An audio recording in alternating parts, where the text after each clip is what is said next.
بسم اللہ الرحمن الرحیم۔ حضرت داؤد علیہ السلام کی قوم بندر کیوں بنی؟ حضرت داؤد علیہ السلام کی قوم بندر کیوں بنی؟ آئیے جانتے ہیں حضرت داؤد علیہ السلام کی قوم پر کس طرح کا عذاب آیا تھا۔ ایک ایسی قوم جس پر اللہ پاک نے اپنا دردناک عذاب نازل فرمایا اور اس قوم کے تمام لوگوں کو اللہ پاک نے بندر بنا دیا۔ انسانوں کے بندر بننے کا واقعہ حضرت داؤد علیہ السلام کے دور میں کچھ اس طرح آیا۔ حضرت داؤد علیہ السلام اور ان کی قوم سمندر کے کنارے الا نمی ایک بستی میں رہتی تھی۔ ان کی تعداد تقریباً 70,000 کے قریب تھی۔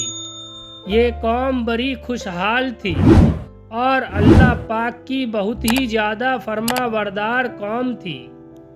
اس قوم کو اللہ پاک نے بہت ہی نعمتوں سے نوازا تھا۔ حضرت داؤد علیہ السلام کی قوم کیونکہ سمندر کے کنارے رہتی تھی اور اللہ پاک کا کرم تھا، سمندر کے اس کنارے پر بے شمار مچھلیاں آتی تھی جن کا یہ لوگ کاروبار کرتے تھے اور بہت ہی خوشحالی زندگی گزارتے تھے۔ جب یہ قوم اللہ پاک کی مہربانیوں کی وجہ سے خوشحال ہو گئی تو پھر یہ قوم اللہ پاک کی نافرمانیوں کی طرف اتر گئی اور طرح طرح کے گناہوں میں مبتلا ہو گئی۔ اور پھر اللہ پاک نے ایک دن اس قوم کا امتحان لینے کا ارادہ فرمایا۔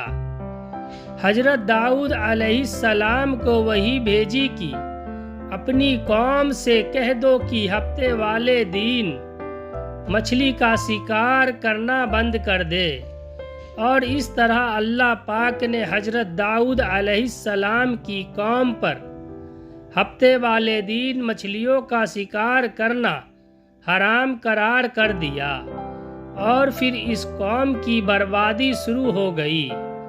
حضرت داؤد علیہ السلام نے اپنی قوم کو بتایا کہ اللہ پاک نے ہفتے والے دن مچھلیوں کے شکار کو حرام قرار کر دیا ہے۔ وہ لوگ بہت ہی زیادہ پریشان ہو گئے اور ساری قوم سر جوڑ کر بیٹھ گئی، کیونکہ ہفتے والا دن ہی وہ دن تھا جس میں مچھلیاں بہت ہی زیادہ تعداد میں آتی تھی۔ مچھلیاں خود بخود کنارے پر آ جاتی تھی اور باقی دن میں بہت ہی کم مچھلی پکڑی جاتی تھی۔ اس قوم کا گزر بسر کیونکہ مچھلیوں کے شکار پر تھا، اس وجہ سے اللہ پاک کا یہ حکم سن کر یہ قوم پریشان ہو گئی۔ یہ لوگ اس بات سے بے خبر تھے کہ یہ صرف اللہ کی طرف سے ایک امتحان ہے۔ پھر شیطان نے ایک دن اس کے دل میں وسوسہ ڈالا کہ سمندر سے نالیاں نکال کر بڑے حوض بنا لیے جائیں۔ جب ہفتے والے دن مچھلیاں آئے گی تو وہ ان نالیوں میں سے ہوتے ہوئے بڑے حوض میں آ جائے گی، اور اس طرح ان نالیوں کا منہ بند کر دیا جائے گا، اور پھر اگلے دن یعنی اتوار والے دن ان کو پکڑ لیا جائے گا۔ شیطان نے اس قوم کے لوگوں کو بہکا کے اس طرح ہفتے والے دن شکار سے بھی بچ جائیں گے اور مچھلی بھی ہمارے ہاتھ آ جائے گی۔ بہت سے لوگوں کو یہ صلاح اچھا لگا اور انہوں نے ایسا ہی کرنا شروع کر دیا، اور انہوں نے سمندر سے چھوٹی نالی نکالنا شروع کر دی جس کے ذریعے زیادہ مقدار میں مچھلیاں ان حوضوں میں آنا شروع ہو گئی۔ اس قوم کے لوگوں کو شیطان کا یہ صلاح بہت پسند آیا، لیکن اس قوم کے لوگوں نے یہ سوچا کہ جب مچھلی سمندر سے آ کے ان حوضوں میں قید ہو گئی تو وہ مچھلیوں کا شکار ہی ہو گیا۔ اس لیے یہ شکار بھی ہفتے والا دن ہی قرار پایا جو کہ اللہ پاک نے حرام قرار دیا تھا۔ اس موقع پر قوم کے 3 گروہ ہو گئے۔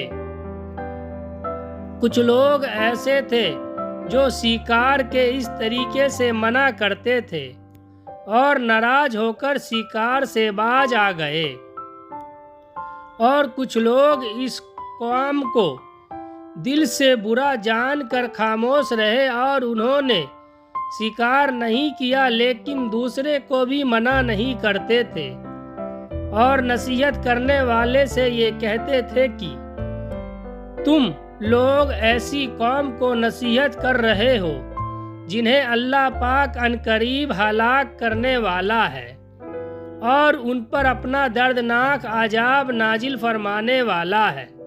اس موقع پر کچھ لوگ ایسے تھے جو نافرمان لوگ تھے جنہوں نے اللہ پاک کے حکم کی اعلانیہ مخالفت کی اور شیطان کی بات کو مان کر ہفتے والے دن بھی شکار کرنے لگے۔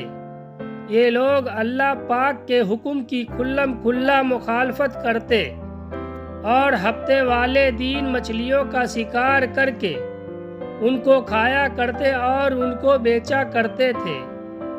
دوستو، حضرت داؤد علیہ السلام کی قوم کے 12,000 نافرمان لوگ تھے جو منع کرنے کے باوجود بھی ہفتے کو ان نالیوں کے ذریعے شکار کرتے رہے۔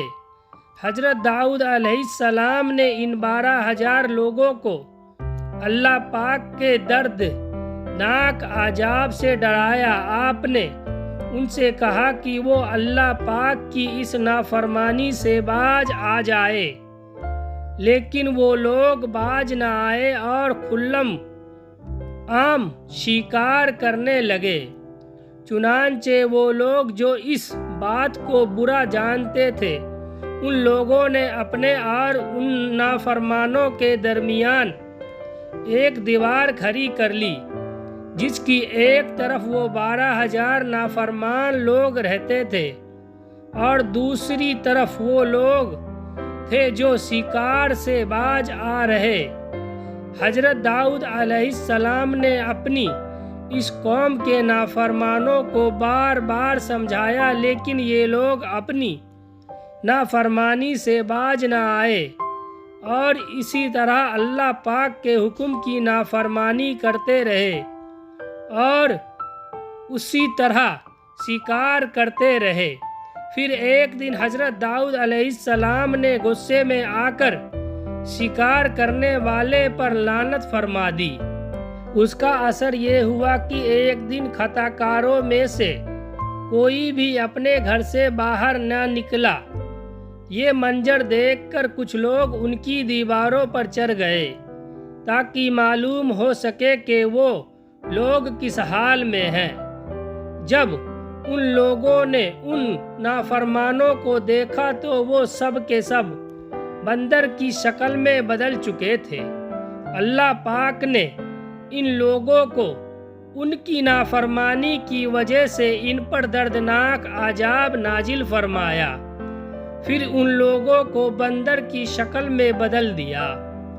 جب یہ لوگ ان مجرموں کے گھر کے دروازے کھول کر اندر داخل ہوئے تو وہ لوگ اپنے رشتہ داروں کو پہچانتے تھے اور ان کے پاس آ کر روتے تھے، لیکن وہ کچھ بول نہیں سکتے تھے۔ اللہ پاک کے ان نافرمان لوگوں کی تعداد 12,000 تھی۔ ان 12,000 لوگوں نے اللہ پاک کی نافرمانی کی اور اللہ پاک ان کو بندر بنا دیا۔ اللہ پاک سورہ بقرہ میں ارشاد فرماتے ہیں، اور بے شک ضرور تمہیں معلوم ہے تم میں سے وہ جنہوں نے ہفتے میں شکار کیا اور ہم نے ان کو منع فرمایا۔ حضرت داؤد علیہ السلام کی قوم کے 12,000 نافرمان لوگ بندر بن گئے۔ یہ لوگ 3 دن تک زندہ رہے اور اس دوران یہ نہ کچھ کھا سکے اور نہ کچھ پی سکے اور یوں ہی بھوکے پیاسے سب کے سب ہلاک ہو گئے۔ اور 3 دن کے اندر سب کے سب مارے گئے۔ اور وہ لوگ جو ان نافرمانوں کو اللہ پاک کی نافرمانی سے منع کرتے تھے، اللہ پاک نے ان کو اس عذاب سے سلامت رکھا، اور وہ لوگ جو اس شکار کو برا جان کر خاموش رہے تھے، اللہ پاک نے ان کو بھی محفوظ رکھا۔ اور اس طرح سے اللہ پاک نے نافرمانوں کو ہلاک کر دیا اور اپنے ماننے والے کو بچا لیا۔ اللہ پاک ہم سب کو بھی برے کاموں سے بچائے۔ دوستو، ہماری یہ ویڈیو اچھی لگی ہو تو ہمارے چینل کو لائک کریں، سبسکرائب کریں اور بیل آئیکن کو دبائیں، کمنٹ کر کے ضرور بتائیں۔